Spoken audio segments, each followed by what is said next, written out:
So I went to see the stores. I looked at the stores. I saw them. I liked them. And that day, I went into a restaurant with him, negotiated a price. And that very day... Over how many bottles of wine? No wine. So I went in the morning to look at the pharmacies. Yeah. I liked them. Breakfast, late breakfast, negotiated a price. Yeah. Afternoon, went to draw a contract with these lawyers. Yeah. And bought the pharmacies and drove back to Pretoria. Told Andrew, I bought those pharmacies. Let's find the money.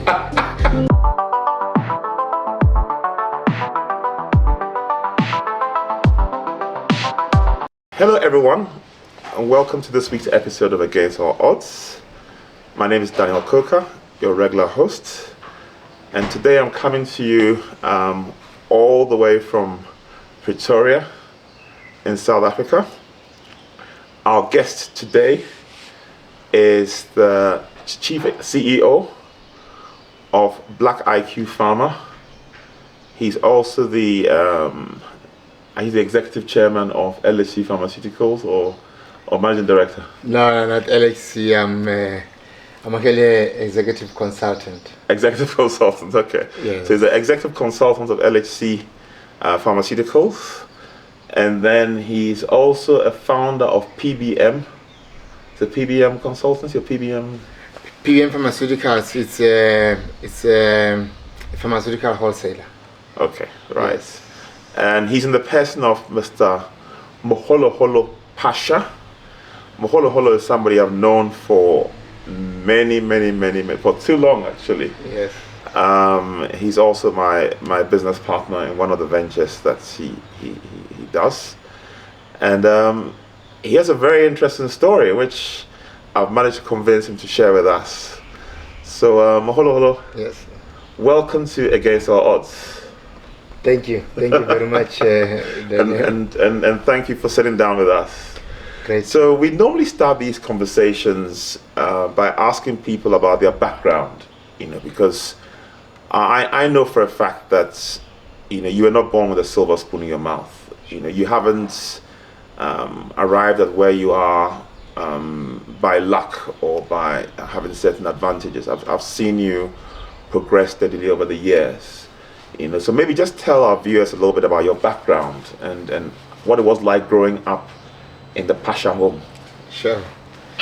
All right. No, thank you. Thank you very much, Daniel, again. Before this episode starts, I'd like to ask a big favor. Your subscription means a lot to us because the bigger this platform gets, the bigger the guests get. So do me a favor. Please click on the subscribe button and the bell notification so that you don't miss out on any future episodes. Now let's get back to this episode. So I grew up in a small village called Rangwana. It is in Sekhukhune village. I'm in Sekhukhune district, and Sekhukhune is in Limpopo. So from where we are sitting in Pretoria, it's about 300 odd kilometers, deep rural area. So I grew up there, family of four, got three sisters, I'm the last born. And my mother raised us as a single parent. She was a teacher, and she also had a very she was an entrepreneur. Okay. She had a coal yard that we ran from our premises, and at times she also had some spaza shop that she ran in different locations. But her main business outside of being a teacher, she was running the coal yard because the coal yard was there at just next door to our home. And she ran that literally throughout my childhood. So from school, when I come out of school, I would come first, usually from school while she's still at school, and I would then open the coal yard. So coal yard, obviously we are selling coal, and really the business of selling coal happens in the afternoon when people come back from work. Then they buy coal, they go home, they do their coal-fired stoves, and then they cook. So opening it only in the afternoon from 2 was actually the correct model, because in the morning everybody's at work and nobody's using coal at that time of the day. So that worked. And I mean, I early age really worked in that coal yard as a salesperson, and also pouring in the coal for the people, and literally doing. How old are you, if I may ask? Oh, then I will have to think hard, because so we start school at 7, 8, 9, 10, 11, 12, must be about 13. Wow, so help me to run a coal yard at 13. Yeah, I think about 13. At 13 I was, that's around about there. Okay. And then we'll do that, and obviously during that time we'll take orders. I'll take orders. People come in and then they say we need 5 bags, 6 bags, 3 bags, 4 bags, and then I will take those orders, and then my mother will, when she comes back from work, then in the week then we'll do some deliveries, but mostly over the weekend. Deliveries, the bulk of the deliveries happened on Saturdays, late Friday afternoons. So we did that. So and from there. Were you a good student at school, or I mean, how did you do as a student? Combining your education with helping your mother as well. Did that affect your studies? Were you like somebody who was? I mean, ask one of your classmates. Were you somebody who was at the top of the class? I can't imagine you were the class joker, because you're you're a bit too polished for that. But I mean, what kind of person were you like at school?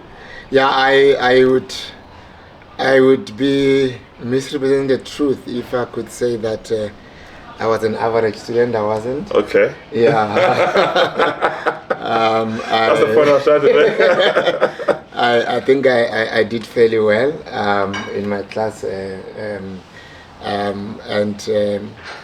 you made me remember what a friend of mine said to me at university. I'm just quickly running forward, but it's related to what you are saying. So a friend of mine, Matibe, I was with him in student politics. Okay.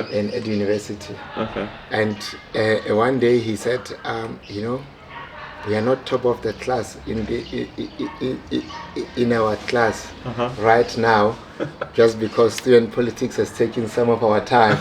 If we were not in student politics, everybody knows who will be top of the class. That was Letlawanola said. But no, I think I. Okay, so what led to your decision to pursue a career in pharmacy? Daniel, growing up in a very rural area like I did, I knew no one pharmacist, not one. When I finished matric to go to university, I never knew of one pharmacist. I didn't even know really pharmacy as a career that I could pursue. I only learned about pharmacy when I was at the university. So because of where I grew up, it's deep rural. There was no pharmacies or pharmacy. Even a pharmacy wasn't existing in where I grew up. So what made you choose to study pharmacy? That's kind of what I'm trying to. Because if you're not aware of pharmacy as a potential career, was it by accident? Was it because you had the grades to do pharmacy? Was it because you couldn't get into medical school? Because some people can't get into medical school and then they do pharmacy as a default. Sure. So which of the options? So I did obviously want to go to medical school. Okay. And I couldn't get to medical school. Okay. But when I went to the University of the North, or TEFLOP then, I didn't go there to say I'm going to do pharmacy now. No, I just arrived there and really looked at many different careers that are in the health space. And I actually enrolled for a course called Medical Sciences. And I only did that because of the name, not for anything. Well, the name sounded correct, well, Medical Sciences, okay. And then I think the first week, then we're sitting at school, then there was a bit of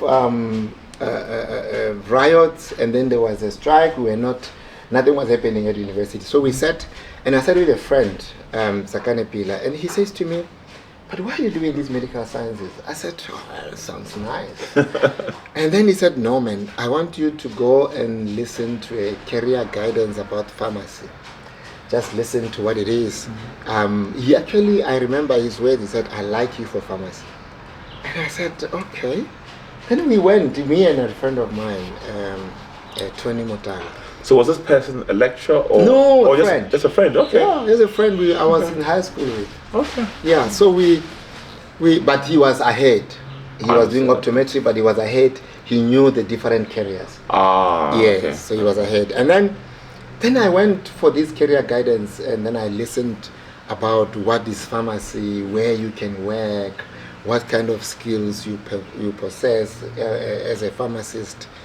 And then I said, no, this is what I want to do. And that was my first time hearing about this. Okay. And then listening about it on that day, it was enough. And then because I had fairly good grades, it was not difficult to switch to any from medical science to pharmacy or to anything. So I just went when the riot ended or the strike ended. I just went and I said, no, I'm no longer doing medical science, I'm doing pharmacy. And they just looked at my grades and said, okay, fine, register pharmacy courses. Okay. So my grades allowed me to do that. Okay. And then I registered pharmacy, and so was a 4-year course? It's a 4-year course, okay. So it's 4 years at university, and then after that you do internship for a year, and then after internship, then you do community service. By the time I graduated, community service was not compulsory.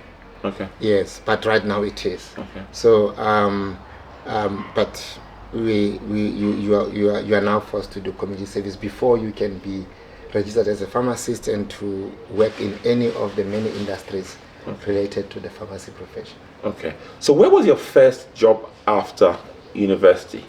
And the reason I ask this question is that the company that you are CEO of is the largest black-owned pharmaceutical chain in South Africa. Which is black-owned. Yes. And the reason I'm asking this question is that I'm trying to get our viewers to get your mindset as to how you probably maybe worked somewhere, and then maybe, what kind of led you from graduating as a pharmacist to then starting work, and then thereafter, deciding to own, not just work in the pharmacy, but own a pharmacy. And then after you answer that question, I'll ask you how you then grew to have a chain of pharmacies. That's another question. Sure. Okay. So from school, I did internship, as I said, at a hospital in Limpopo, also called Grotuk. And immediately after internship, I got roped in to do to be a research assistant. Medical University of South Africa then did a number of researches in pharmacy in the area, in the districts where I worked. So they did a number of researches there, and my boss then forwarded me to say, or seconded me to say go and help them because they needed somebody in the district who can help. So I went and I worked with them for I think 3 months, not 4, 3 months. By the end of the 3 months, the prof who was heading the study recruited me, said, no, I want you to come and work with me at the university. I'll give you research, internship, and an opportunity for you to do a master's degree. Then I immediately then saw it as an opportunity to study further, and while I'm still working, I said no. I took a prof's offer, and I came to Pretoria. And in Pretoria, then I worked for the university. And while I was working for the university, I shared an office with my now partner, business partner, Andrew Bediako. Yes, so we shared an office, and working together in that office. Andrew was a lecturer already, a master student's lecturer. Yeah, so he had just finished his master's, and then he was assisting in the master's program. So at that time, he was also having a share in a community pharmacy in town with a friend of his, Peter De Beer. So he was full-time at the university. When he leaves the university, goes to the pharmacy in Pretoria. So as I shared an office with him, we talked about pharmacy, and then I said, I want to come to your pharmacy and have a look and see what you do. Yeah. And then I went and I saw it. But you would remember what I said earlier, the retail bug has always been in the system. In the system, okay. Yeah, so it was not long that I just fell in love with what I saw. And I started working in the pharmacy more. And then was that as a locum or? Yeah, as a locum. Okay. Yes, when I leave university, then I would work for him. And then I got another friend of Andrew who needed assistant next to the university. And then she asked that every day I leave university, I can come and help her in the evening. So it's more like what I used to do when I left school, when I was 13, 14. So when I left, every time I left the university at about 3:30, 4, I would then go to her pharmacy, which was in the township next to the university. I would then work there until about 7, and then when the pharmacy closes. So literally that was my routine. So I would work until about 3:30, and then at the university, then I would then go to the pharmacy and work in the pharmacy until about 7, and then close the pharmacy, and then go home and do studies for my master's, and then go back to school the following day. I mean, to work the following day, and that was my routine. So from Andrew's pharmacy and Toshi, the other one who gave me the opportunity to work in the evenings. Yeah. So I worked in Toshi's pharmacy also. I did that time. So from there, then I got in. I think the bug also of community pharmacy came in, and I started really loving it. And at the end of that very year, my first year at university there at Medunsa, Andrew decided that he wants to open a pharmacy. And then I had a number of days leave because I was never taking leave. So I said, no, I will go and open the pharmacy for you. I took leave for a month, and I opened that pharmacy for him. I started the pharmacy. Okay. And then I ran it for, I think it was about 6 weeks, non-stop. Okay. So I opened the pharmacy, then he was in the other pharmacy because his partner then left for the US, Peter. So he was then running the... So he stopped lecturing? He stopped lecturing. Okay. And then went to run the pharmacy where he had a share. Mm-hmm. Then I opened this one for him. Okay. And for me that this was his pharmacy, not your... No, not my pharmacy. Okay. It was his pharmacy. Okay. Yeah. So you're an employee, effectively? Yes. Literally from the office I said, I'll come and I'll open it.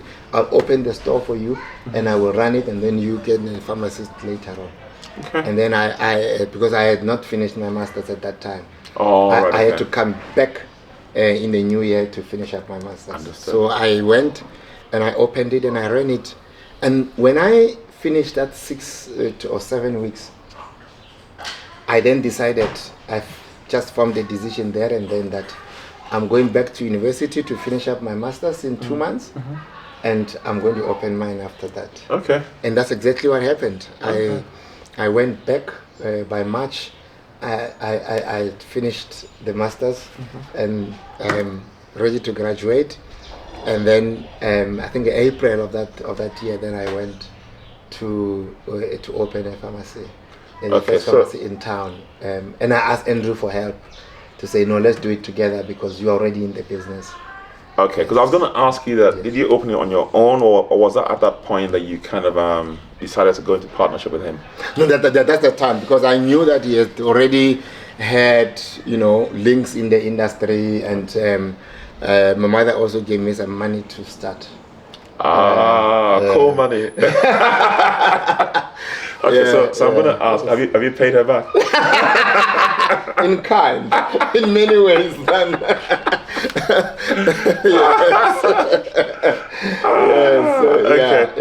So my next question is, at what stage did you then, did you kind of perfect a model of operating the pharmacy with Andrew, which you then rolled out to acquire other pharmacies under the Kalapeng brand, and kind of run them? Or, what kind of led to the growth of your pharmacy chain? How did you move from one pharmacy to a chain of pharmacies? So when I opened that store, that's the one that we called Kalapeng. That's when I opened and I ran that store, and we called it Kalapeng immediately. I said, no, I want the name that will resonate with the people I want to serve, and Kalapeng came naturally because it means at home. At home, oh. Yes. Okay. So I said, no, I want the community to feel at home when they come to my pharmacy. And then about that time, then we decided, no, after the first pharmacy really did quite well, and then I then said to Andrew, no, I want to open the second one. And Andrew said, are you sure? I said, no, we want to. I think we should. And then I said, no, we're doing it. And then we opened the second one in Rustenburg. But as we were busy opening that second one in Rustenburg, I said to Andrew that I think we must just see, because I believe we can be able to roll this thing. And at that time, my wife was working for the then SAPRA. The then MCC, the now SAPRA. Okay. Yeah. So for the benefit of our viewers who are not familiar, I'm in the pharmaceutical business, so I know what MCC is. So MCC stands for Medicines Control Council of South Africa. Yes, and SAPRA is South African Health Products Regulatory Authority. Okay.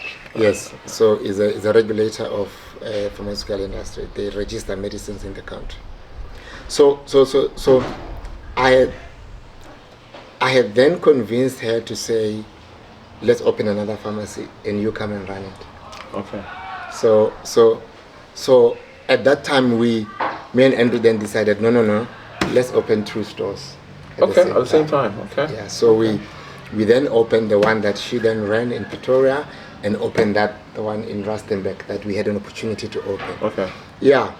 So it was tough to open 2 at a go. At that time, it was really, really, really difficult. But it was very good in the sense that we've learned so many lessons quickly at that very time. So we learned lessons quickly and saw what the do's and don'ts, and immediately realized that no. If we had to roll out pharmacies, this is what we can do, and this is what we shouldn't do. So we ran our lessons there. And then literally about a year after that, we were ready then to roll out. But we didn't roll out, I think, for another a year and a half to 2 years. Yeah. And then from there, what really made us to begin to roll more at a go, we got an opportunity somewhere in Beggarsford. Somebody owned 4 stores. No, 3. Was it 4? There were 3 stores. And he wanted to immigrate. to, I think he was going to Australia or similar. And then at that time, he wanted to sell all the 3 stores at a go. And I drove to go and see this place. Now, that's about 400 kilometers away. Oh, that's far. Yeah, it's far. So I went to see the stores. I looked at the stores. I saw them. I liked them. And that day, I went into a restaurant with him, negotiated a price. And that very day... Over how many bottles of wine? No wine. Coffee, went to a breakfast place, ate lunch. After lunch, we actually moved straight to his lawyer's offices. Wow. To sign the contract. And that day, I then signed for those 3 pharmacies. So I went in the morning to look at the pharmacies. Yeah. I liked them. Breakfast, late breakfast, negotiated a price. Yeah. Afternoon, went to draw a contract with these lawyers. Yeah. And bought the pharmacies and drove back to Pretoria. Told Andrew, I bought those pharmacies. Let's find the money. So we had now gained 3 new stores. At a go? At a go. Okay. And that literally was the starting point. That was the starting point to say, now we are going to grow this thing. Okay. And then that's what we did. Okay. Yeah, from there. Okay. After those 3 stores are the ones that literally changed the mindset. Okay. Because initially, when we were opening 1 and 2, we were like, yeah, we'll see. But the fact that we managed to buy far, 400 kilometers away, is the one that said, no, this thing can be done. And then now, let's continue. And that's how the growth happened, literally. Yes. So, a question that just came to mind is that, but for a lot of people of color, they might, a lot of people of color find it difficult to scale. Sure. Like Asian minority, they might have 1 shop, but then to move from the 1 to a chain is a challenge. And that's kind of why I've tried to get you to share your story on how you did it, because it must have been a mindset. So maybe can you tell us a bit about what it takes, because you've got to let go. I mean, initially it was yourself, it was Andrew, it was your wife, and probably some locums and other people that you used to use. But then to now grow a chain of pharmacies, especially those that are a bit far away, 400 kilometers away, will require you to trust people and have built systems around the business, because now you're not working in the business, you're working on the business. Sure. And as a CEO, you're not necessarily occasionally you might go in to help when there's no pharmacist and stuff like that, but you're not necessarily working the pharmacy from morning till night. Yeah. Because your role in the whole thing has changed. So you're now thinking of strategy, you're now thinking of capital, working capital, you're now thinking of regulatory issues, you're now thinking of HR issues, then looking to employ people to support the chain. I mean, there's a whole chain of events that go on with a multiple location facility, organization. Yeah. So maybe you can just tell our viewers, what's that process actually entailed. So I think that's key. It is very difficult to particularly in retail, to have a mindset of opening a pharmacy that you are not in, or a retail place that you are not in. Because early days we used to say, I used to have a mind that said, I am at peace when my pharmacies are closed. Because for as long as they are open, anything can happen. People can do many things inside your own store. So I used to have that mindset of saying, no, I'm at peace when pharmacies are closed, and then you are always wanting to be in every pharmacy walking. You have to put the systems on, and that's what I did. I think at that time I said no. The systems that we need are this, and started early days with simple issues like just being able to have a visibility through computer, through your cameras. Cameras, yeah. Then you can have a look into the store if you need to, and then we also had connectivity. Then I talked to our software provider to say I want to be able to log into a store sitting wherever I am, and when I log in, I want to be able to work into the store as if I am inside the pharmacy. Okay. So and those are the first thing that I did.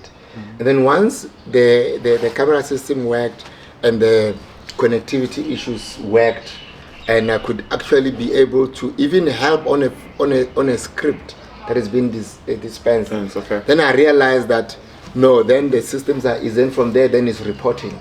Okay. Then we put in the reporting. These are the kind of reports that we want monthly or daily. Actually, we start daily and then weekly, then monthly, and from there, I think it then once you see it happen, you then realize that no, I can do this, and then I think for me, I always I think I'm also an optimist, so I had a mindset that says there's nothing that will be difficult. We should be able to do it, and then find ways, and then we stumbled into few problems obviously at the beginning of the rollout, but over time perfected the system, but also had to have people that we can trust, operational managers. So identified few good people that you can trust. When you send to that area, you know that they will do good work, or they can really be your eyes and tell you what's going on and what they found. So investing in good people also became an important part. Good people to manage, but good people to also work in the store. So I think that also helped by having good people who also believe in you, because the people must believe in you, and most of the time it was the people that I personally worked with, and then they knew me and they knew what I can do. They knew the things. They knew my mindset. Right. So it was easy to have get them to come on board. Yes, and for them to also to transmit or to that kind of mentality or mindset to their colleagues that they will join in the pharmacy. So early days we always ensured that we bring people from here in Pretoria that I've worked with, and that's how I managed to always send them to the new locations. Yes, to ensure that they do that. I guess that's what companies also do. When you're a South African company and you want to expand to, say, Europe, they're likely to take your own managers in that country.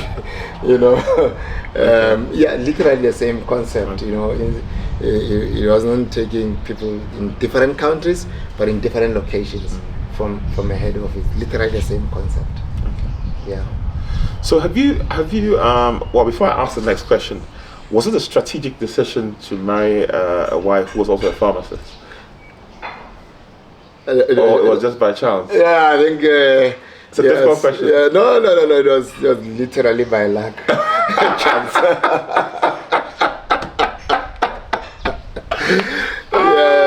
Who also happens to be a very good cook. Certainly. I hope you paid a very big lobola. I think you see. So for those of you who are watching, lobola is a bride prize in Southern Africa. And I want to correct him. It's not a prize. What is it? It's a thank you. Yes. It's not a prize. It's what you would give to your bride's family as a gift to thank them for raising your wife to be the person that she is. And for the record again, you never finish to pay that amount. You never finish? No. So you can't say I paid. I'm still paying. You're still paying. I hope they've increased the what do you call it? The rate, whatever you have to pay. You see, that's another thing about it. There's actually no number. There's no number. No. So it's not like you pay this amount and that's it, or there's no number. That's why you never finish paying. Okay, it's ongoing. It's ongoing. Okay. Yes. You know, we always learn something new on this podcast. Yes. So my next question was: have you had to train people? Maybe people who had good attributes that might not necessarily have had the knowledge or expertise to function in certain roles. Have you, as a company, invested in training people, sending people on courses, getting them, to do degrees and stuff like that, to basically give them the knowledge to better function as maybe operations people, warehouse managers, kind of stuff? Sure, certainly. Firstly, there are pharmacists who work with us now, who have been working with us for over 10, 15 years, who came in straight from school.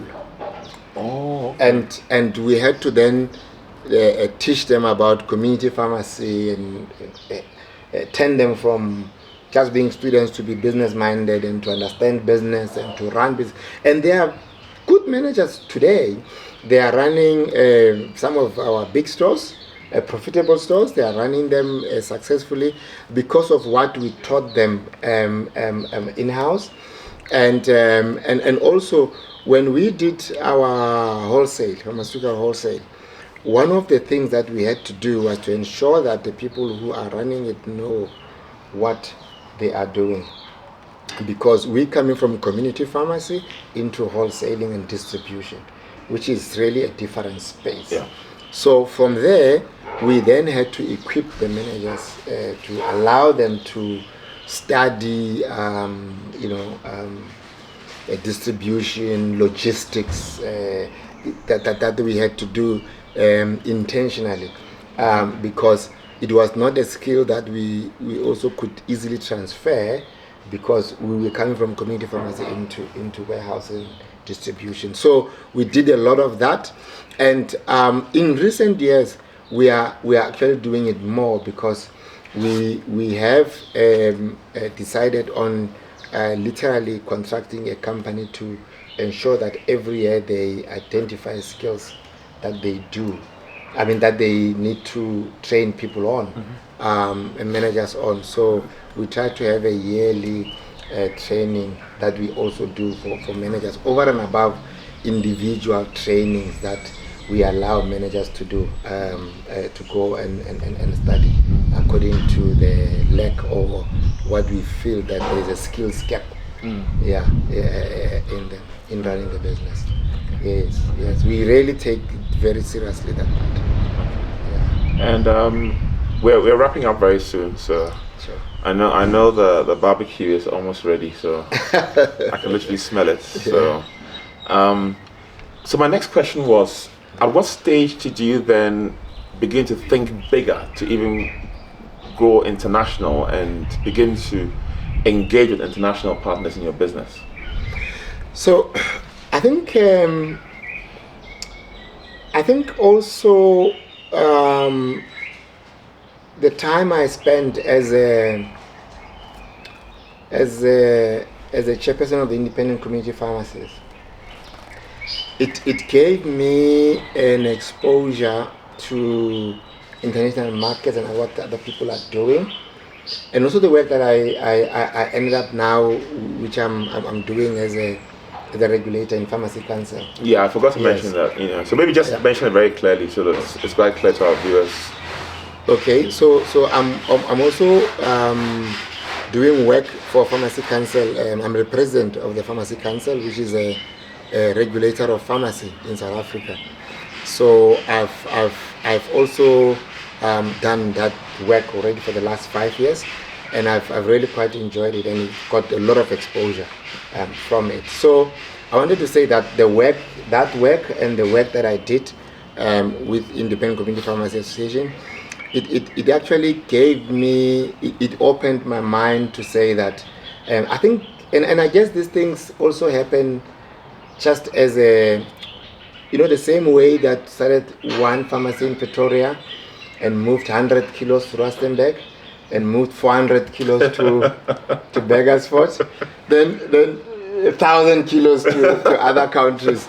I think it just happens like that you realize that borders are really Man-made. for a lack of a better word, fictitious.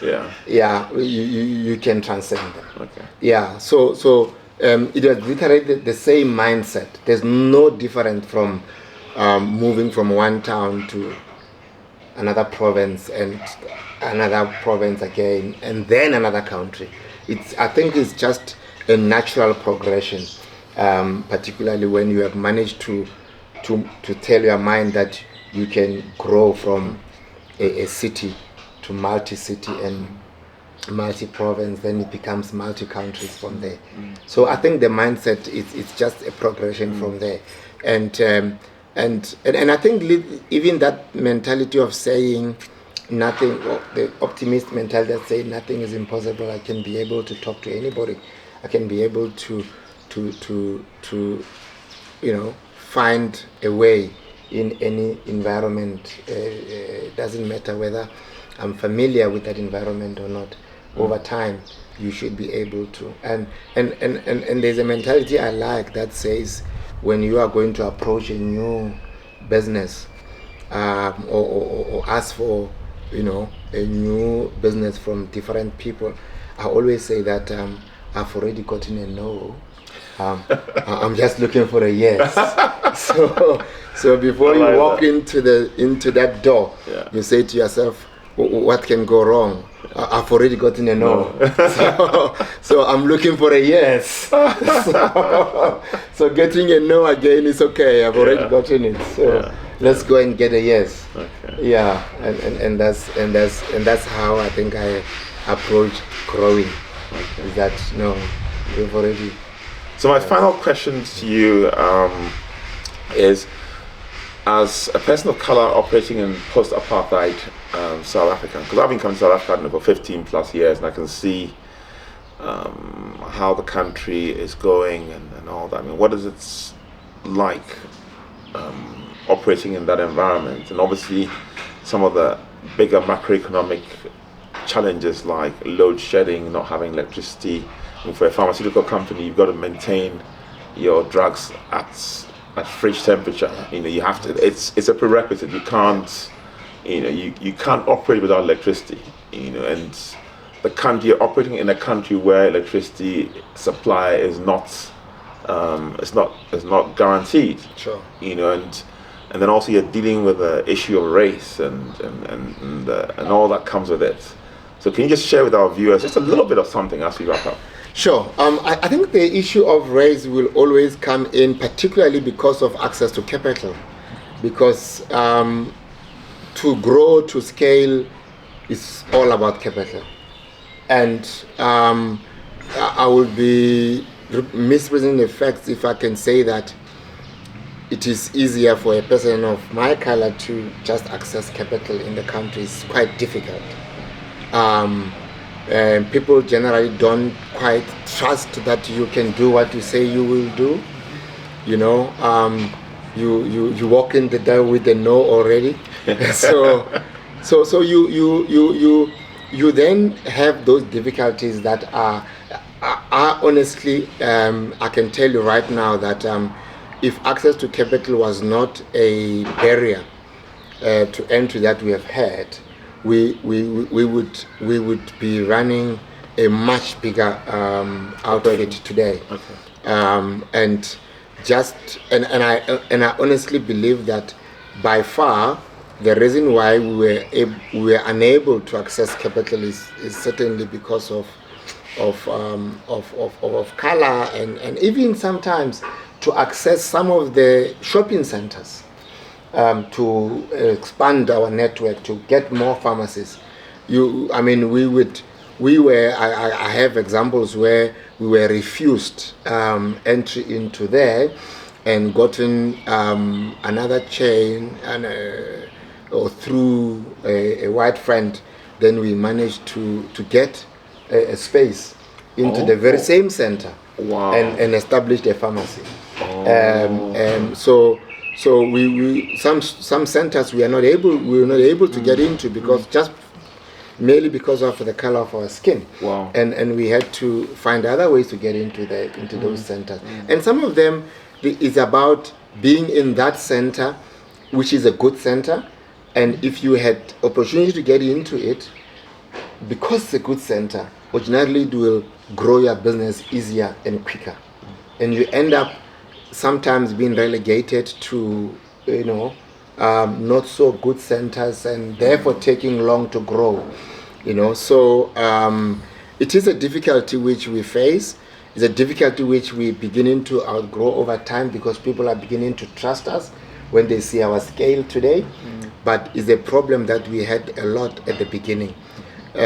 We still hope to access more capital to be able to grow the group. We are still working very hard to grow the group through accessing more capital so that we can grow it, because we have ambition to more than double the size of our business today. Certainly, we really want to do that. We believe there's lots of opportunity in the market, and we believe that we've got a team that is able and capable to grow it and do it. So the barriers that we had over the years, we believe that they are short-lived. Yeah, we should be able to, over time, go over them and grow regardless of our color today. Okay. Yes. Okay. As we wrap up this interview, we also have a tradition where we give our guests an opportunity to dedicate this episode to anyone or any group of people of their choice. So who would you like to dedicate this episode to? Well, of course, I'll start with my wife. Indeed, she has throughout the journey, she has played a big role right away from the start. To my wife Wentle, certainly, my partners in the business that have helped us to grow, and most importantly, the people we started the business with also, who are working in the business every day. Dedicate this to you and the entire team at Calapane and PBM Pharmaceuticals for the good work that you're always doing, and let's keep up doing the good work and serving the communities that we serve, and giving them world-class community pharmacy service. Thank you. Fantastic. On this note, I'd like to say a very big thank you to Mogologolo for your time, and also to our sponsors, Consulting Professionals Limited and Alexander Ash Consulting, for making this episode possible. And on that note, to our viewers, we'll see you next week. So coming to you from Pretoria, Republic of South Africa. Thank you. Thank you very much, Daniel. Sure.